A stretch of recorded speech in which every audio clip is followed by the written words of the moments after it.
প্রিয় দর্শক, এই যে আমরা একটু দেখাই, এই যে মরা গাছগুলো মরে যাচ্ছে, আমরা যদি একটু দেখাই, এই যে যেমন এই গাছটা একটু আসি, মানে ক্যামেরাটা নিয়ে আসি, এই যে গোড়াটা কাছে নিয়ে আসো, এই যে গোড়াটা চিকন হয়ে যাচ্ছে এবং গাছটা পরে স্বয়ংক্রিয়ভাবে পড়ে যাচ্ছে।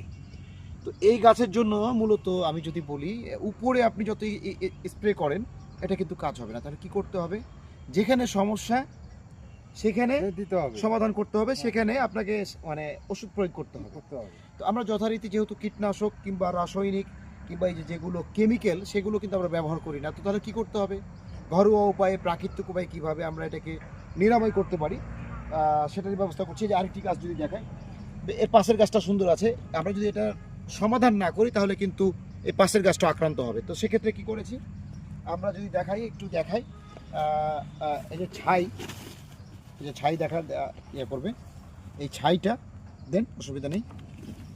এই যে আমরা লবণ, যেই লবণ আমরা খাই সেই লবণ আমরা এটার সঙ্গে মিক্সড, এটা একটা পরিমাণ আছে, সেই পরিমাণ মতো আমরা দিচ্ছি এবং এই গাছে প্রয়োগ করবো। ইনশাআল্লাহ আল্লাহর রহমতে আমাদের এই গাছগুলো সুস্থ হয়ে উঠবে এবং পরবর্তী যে গাছগুলো নষ্ট হয়নি, ভালো আছে, সেগুলো আরও ভালো থাকবে।